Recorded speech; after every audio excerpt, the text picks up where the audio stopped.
Cześć moi mili, z tej strony Adam Chodorowski ze sklepu modelarskiego tankmodels.pl. Chciałbym Wam dzisiaj zaprezentować unboxing najnowszego modelu Bedforda MW, dokładnie MWD General Service Close Cap w późnej wersji produkcyjnej. Do tej pory ukazały się te modele, czyli to jest już czwarty, ale zanim przejdziemy, wskoczymy po prostu do pudełka, zobaczymy jak wyglądają ramki. Krótka pogadanka historyczna na temat właśnie Bedforda MW. Troszeczkę zebrałem więcej materiałów, troszeczkę więcej zdjęć zdobyłem. Mam nadzieję, że IBG wyda nam wszystkie te modele, o których dzisiaj będę mówił w krótkiej pogadance historycznej.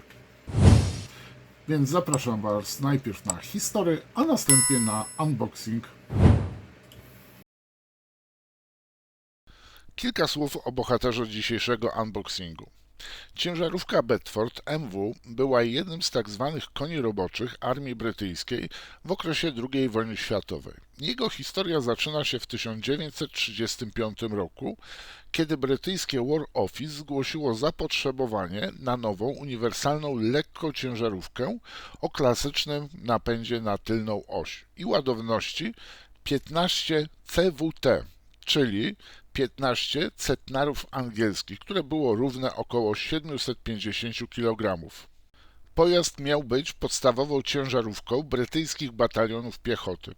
Do konkursu zaproszono różnych producentów, ale finalnie uznanie zyskał projekt firmy Bedford Vehicles Limited z Luton. Pojazd otrzymał oznaczenie WD-1. Prototyp był modyfikacją dwutonowego podwozia, które skrócono i uterenowiono. W trakcie przeprowadzonych w północnej Walii prób poprawiono znacznie możliwość pojazdu, m.in. zwiększając prześwit i montując terenowe opony.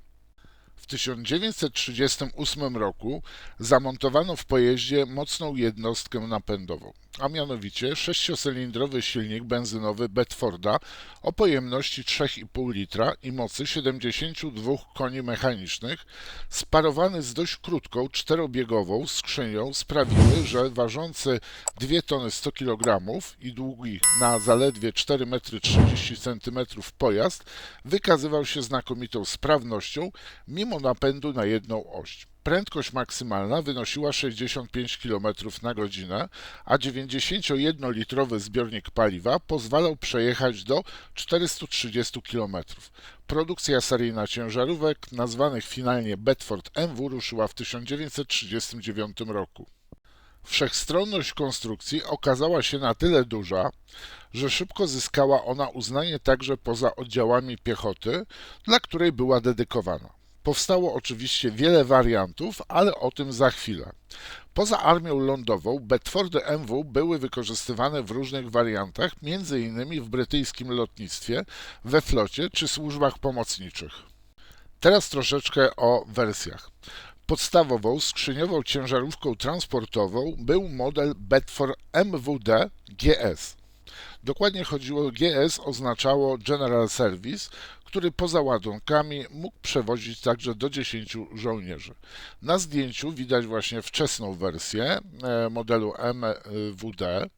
Teraz zaprezentuję kolejną wersję, właśnie tu jest kolorowane zdjęcie, bardzo ładnie to wszystko wygląda. I tu jest wersja również MWD General Service, ale już w późnej wersji produkcyjnej. Kolejną wersją była wersja MWC. Krótko mówiąc, była to cysterna. Proszę bardzo, jest widoczna teraz na ekranach. To C, czyli trzecia litera C, oznaczało po prostu, pochodziła od słowa cistern. Kolejną ciekawą wersją, i myślę, że ukaże się ten model również, bo cysternę już posiadamy, uwaga, MWR, czyli pojazd radiowy. I tu jest ciekawostka, bo tu widzimy późną wersję w ogóle Bedforda MW.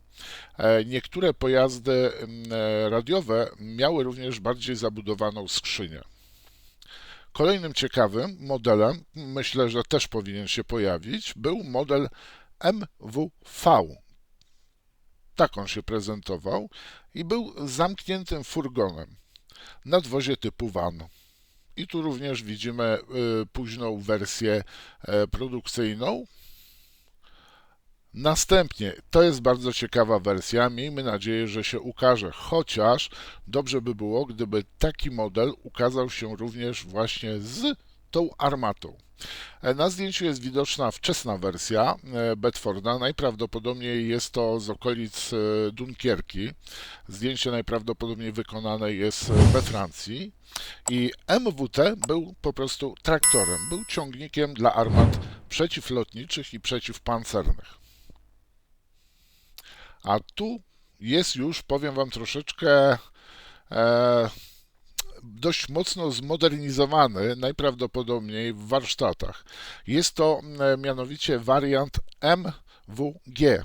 I on był po prostu wariantem uzbrojonym w zamontowane na skrzyni działko przeciwpancerne Bofors kalibru 37 mm lub, uwaga, widoczne na zdjęciu, działko 25 mm Hotchkiss MLE, a nie, przepraszam bardzo, to było na poprzednim zdjęciu.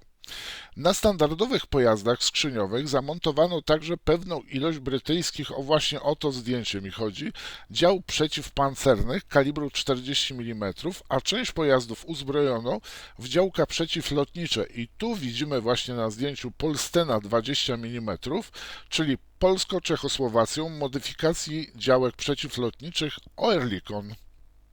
O właśnie, odnalazło się to zdjęcie. Jest to zdjęcie wczesnego Bedforda MW, oczywiście w wersji tutaj G. Mianowicie na skrzyni jest zamontowane, znaczy inaczej może, przygotowane do transportu działko 25 mm Hotchkiss MLE 34, czyli na pewno to zdjęcie pochodzi z Francji i ten pojazd został najprawdopodobniej porzucony. To działko było produkowane przez Francuzów i dość skutecznie tutaj zwalczało niemieckie czołgi. No oczywiście może nie Panzer IV, ale na pewno samochody pancerne i mniej więcej do Panzer III. A teraz bardzo taka ciekawostka. Jest wersja również oznaczona jako MWX i uwaga, która była po prostu nadmuchiwaną makietą mającą dezinformować przeciwnika. Niestety zdjęcia tego właśnie modelu, czyli Bedford MWX, nie udało mi się znaleźć. Muszę również wspomnieć, że w trakcie produkcji Bedfordów ich wygląd ulegał niewielkim zmianom. Wczesne pojazdy, widoczne w tej chwili właśnie na ekranie, miały całkowicie otwarte kabiny z uproszczonymi prezentowymi drzwiami i dachem. Późniejsze wersje miały półotwarte lub w pełni zabudowane kabiny i właśnie tutaj teraz widoczny jest właśnie Bedford MWD, oczywiście również General Service, właśnie z zamkniętą kabiną późnej produkcji. Zmianom ulegał również wygląd maski silnika. Wczesne egzemplarze miały nieco mniejsze wloty powietrza i zaraz się cofniemy do poprzedniego zdjęcia. Tutaj widzimy właśnie wloty powietrza. Po bokach w latach 40. W części pojazdów zamontowano też nowe opływowe kabiny. I teraz warto zwrócić uwagę, tak wygląda wczesny wlot powietrza, a tutaj widzimy późne.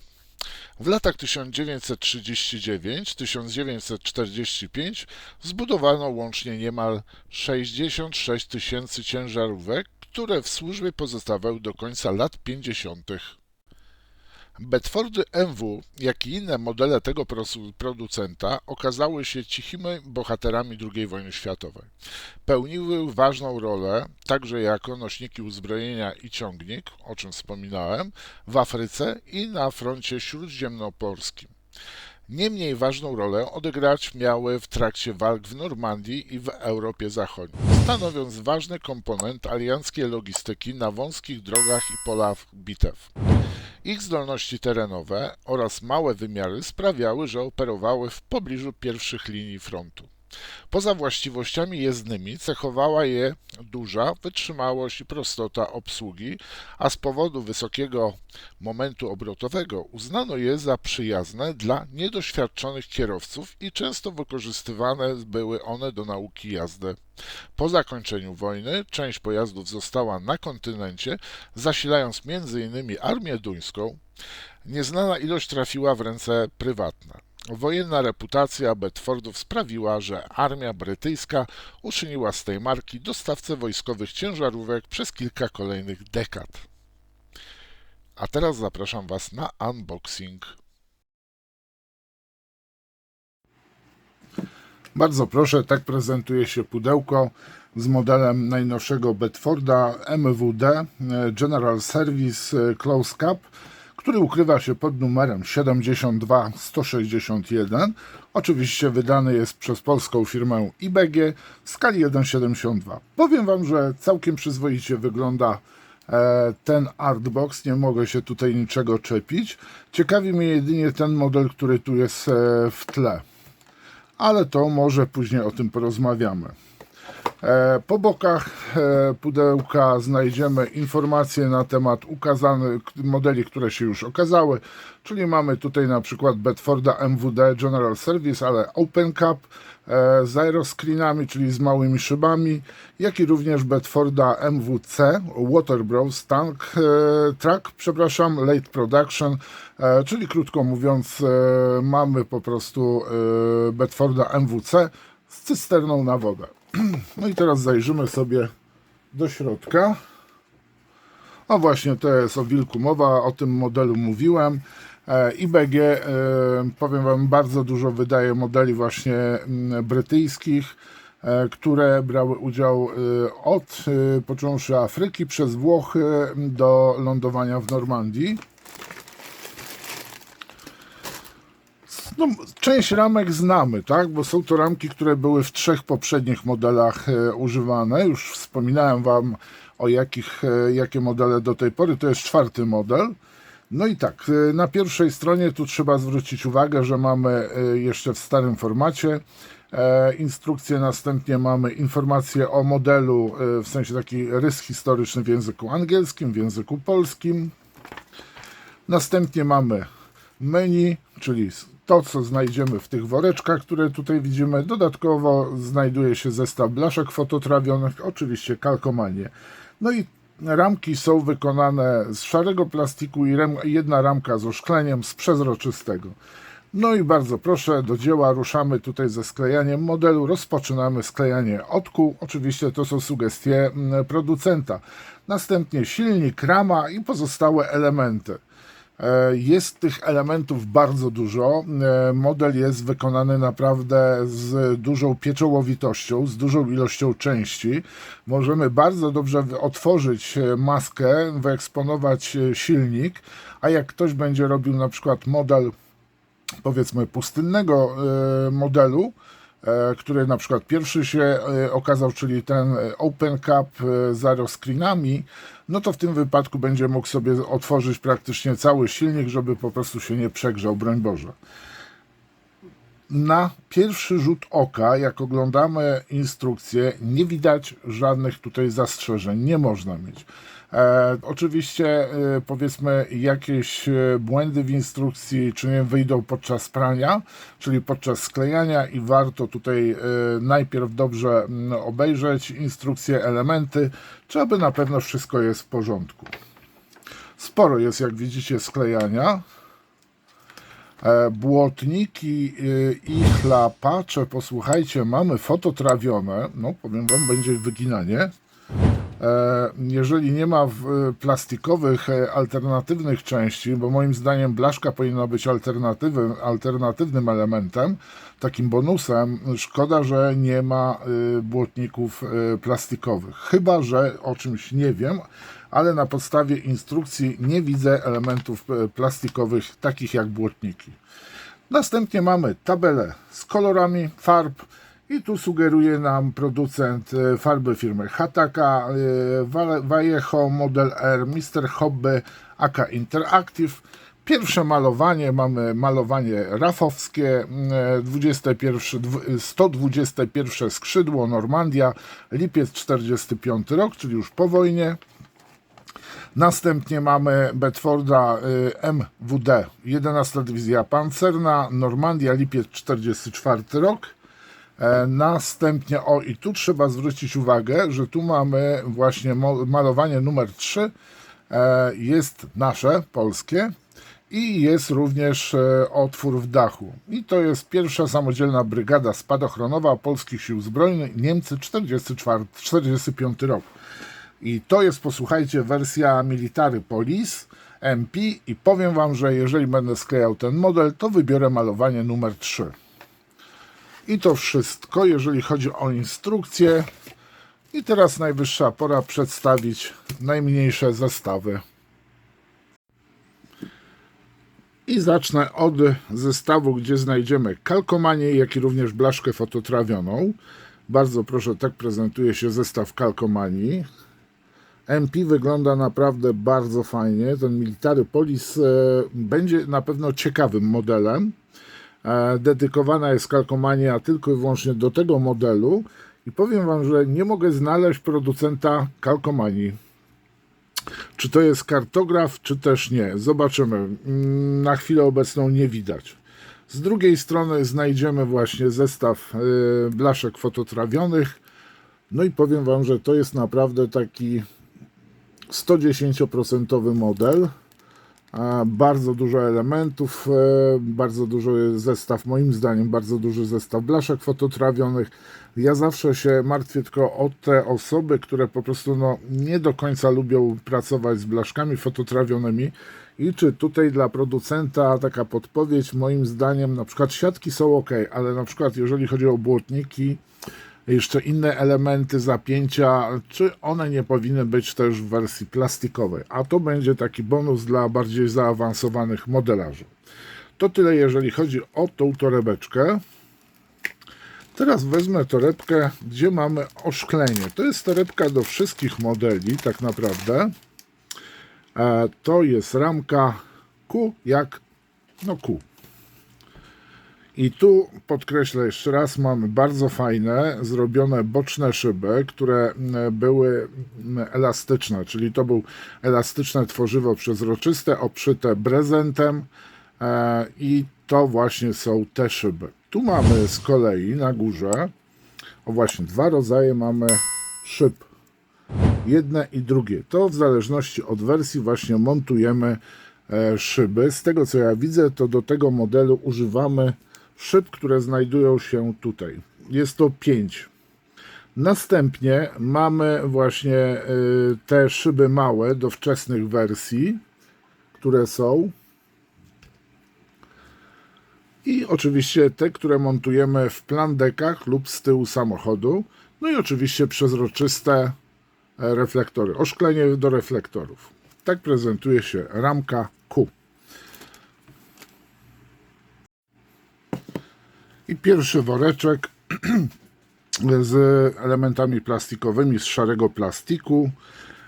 Mamy ramkę K, P, O, I oraz R. I zacznę tutaj od ramki R, która jest ramką dedykowaną właśnie do tego pojazdu. Dlaczego tak mówię? Dlatego, że mamy tutaj prezentowe zadaszenie, które posiada otwór właśnie dla tutaj dowódcy wozu, można powiedzieć, ponieważ pamiętajmy, że kierownica znajduje się po prawej stronie, nie po lewej. Następnie mamy prezentowy tył kabiny, boki, następnie burty boczne, zamknięcie, oczywiście przód, tył, klapy, skrzyni załadunkowej, no i oczywiście sama plandeka, która może być tutaj otwarta, chociaż tak, może być otwarta. Elementy, powiem Wam, bardzo zdetalowane, bardzo wyraźne, sami zresztą zobaczcie tutaj po tych burtach. Jest bardzo dobrze detal uchwycony przez producenta. I tak patrzę, że no nie jest to model, powiedzmy, taki dla każdego, powiedzmy, weekendowy. No nie są to modele typu First to Fight, tak, że proste do złożenia, tu już trzeba troszeczkę pracy włożyć. Następnie mamy ramkę i, która po prostu, na której znajdziemy skrzynię oraz element z tyłu skrzyni, który montujemy.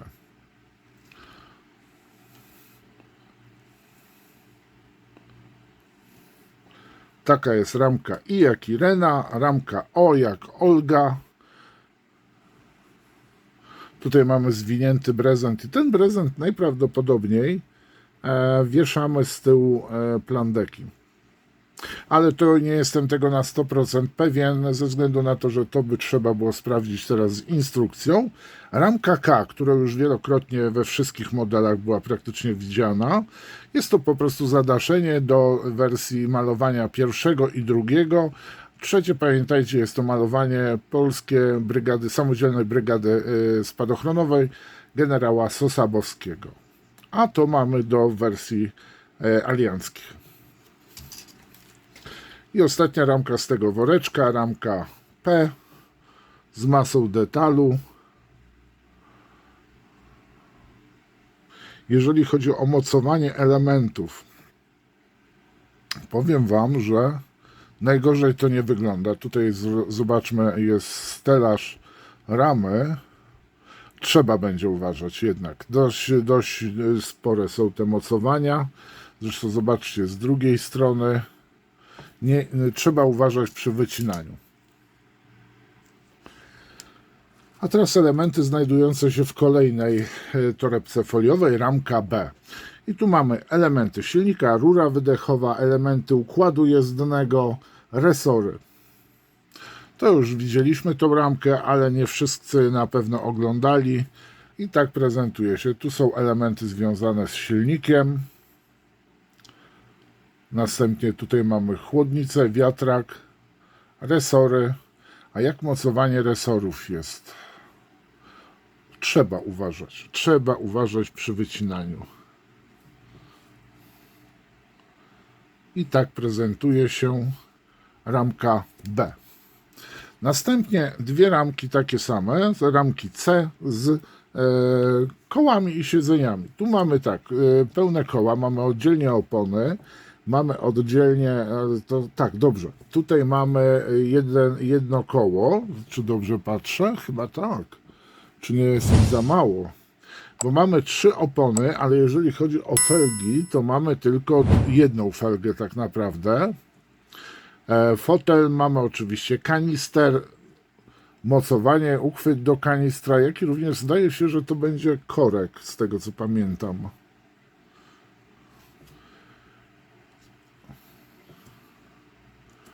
Tak samo prezentuje się druga ramka.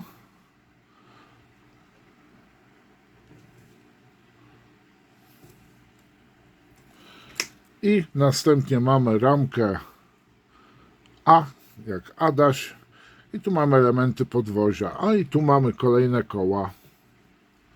Dokładnie. Czyli felgi mamy. A tam mamy opony, felgi, tu mamy kolejne felgi. Powiem Wam, że ta rama jest naprawdę bardzo ładnie wykonana.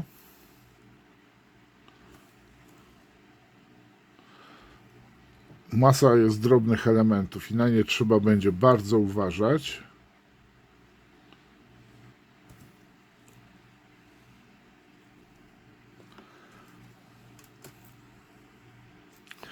I ramki z ostatniej torebki foliowej. No i tu mamy kolejne elementy związane z kołami, z oponami. I tu to jest ramka dedykowana właśnie do tej wersji Bedforda. Mamy już metalowe drzwi. O innym profilu już błotniki mamy przednie. Maska.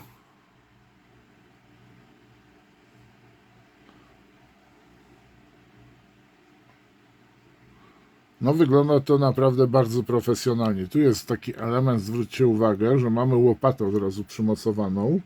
To jest element 16. No i tu trzeba będzie naprawdę bardzo uważać przy wycinaniu. Takie łopaty uwielbiają się łamać. Z drugiej strony co mamy? Drzwi, mamy jakiś detal na drzwiach.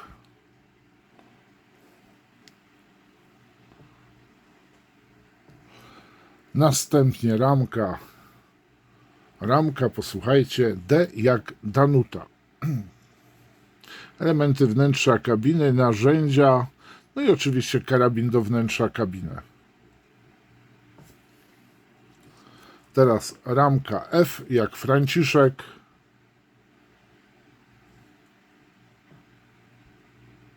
Też bardzo drobne elementy, ale tutaj to mocowanie naprawdę trzeba będzie bardzo uważać przy wycinaniu. I ostatnia ramka, ramka E. I tu mamy też element koła. I to jest koło zapasowe. Jak dobrze zobaczycie, środek felgi jest mocowanie do burty. Najprawdopodobniej, ewentualnie od spodu. Ramka E jak Elżbieta.